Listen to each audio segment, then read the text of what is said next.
Hi friends, ಇವತ್ತು ಚಪಾತಿ ಮತ್ತು beetroot ಪಲ್ಯ ಮಾಡೋಣ ಅಂತ ಅಂದ್ಕೊಂಡಿದ್ದೀನಿ. ತಿಂಡಿಗೆ ನಾನು ಚಪಾತಿ ಹಿಟ್ಟು ಆಲ್ರೆಡಿ ರೆಡಿ ಮಾಡ್ಕೊಂಡಿದ್ದೀನಿ ಮತ್ತು ಬೀಟ್ರೂಟ್ ಪಲ್ಯಕ್ಕೂ ರೆಡಿ ಮಾಡಿ ಇಟ್ಕೊಂಡಿದ್ದೀನಿ.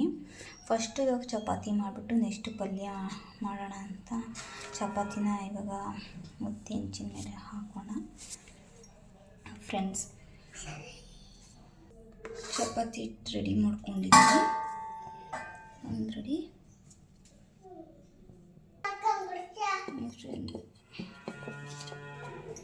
ಚಪಾತಿ ರೌಂಡ್ಗಿದ್ರೆ ಶೇಪು ಚೆನ್ನಾಗಿರುತ್ತೆ. ಸೊ ನಂಗೆ ರೌಂಡ್ ಶೇಪೇ ತುಂಬ ಇಷ್ಟ. ಫೋಲ್ಡಿಂಗ್ ಮಾಡು ಒತ್ಬೋದು, ಆದರೆ ಲೇಟ್ ಆಗುತ್ತೆ. ಸೊ ನಾನು ಹಾಗಾಗಿ ಈ ಥರನೇ ರೌಂಡ್ ಶೇಪಾಗಿ ಸಿಂಗಲಾಗಿ ಒತ್ತುತ್ತಾ ಇದ್ದೀನಿ. ಅಂದರೆ ಚಪಾತಿ ತುಂಬ ಮಂದಾಗಿದ್ದರೆ ಚೆನ್ನಾಗಿರಲ್ಲ. ಸೊ ಮೀಡಿಯಮ್ ತೆಳ್ಳಗಿದ್ರೇ ಚೆನ್ನಾಗಿರುತ್ತೆ, ಚೆನ್ನಾಗೂ ಬೇಯುತ್ತೆ. ಮತ್ತು ಫ್ರೆಂಡ್ಸ್ ನೋಡಿ ಫ್ರೆಂಡ್ಸ್, ತುಂಬ ರೌಂಡ್ ಶೇಪ್ ಬಂದಿದೆ. ಈಗ ಸ್ಟವನ್ನು ಅಂಟಿಸಿ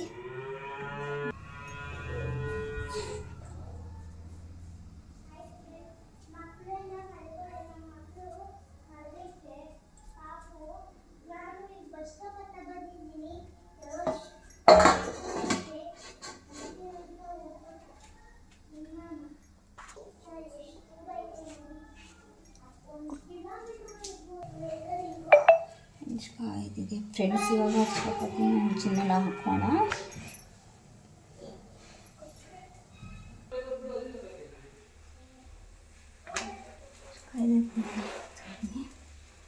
ಸ್ವಲ್ಪ ಎಣ್ಣೆನ ಸುತ್ತ ಹಾಕಬೇಕು ಫ್ರೆಂಡ್ಸ್. ಸ್ವಲ್ಪ ಮೇಲೂ ಸ್ವಲ್ಪ ಹಾಕಬೇಕಾಗುತ್ತೆ. ಸೊ ಸ್ವಲ್ಪ ಲೈಟಾಗಿ ಮಿಕ್ಸಿ ಆದಮೇಲೆ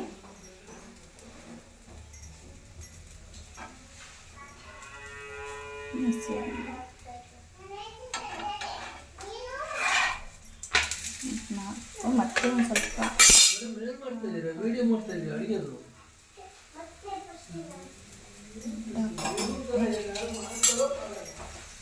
ಹಾಕಬೇಕಾಗುತ್ತೆ.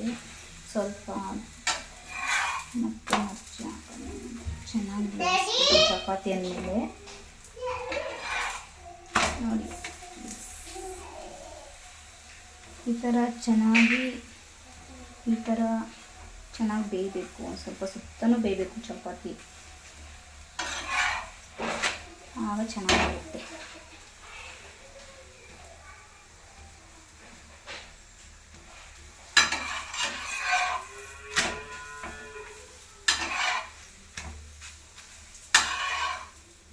ಫೋಲ್ಡಿಂಗ್ ಮಾಡೋದು ಚೆನ್ನಾಗಿ ಬರುತ್ತೆ.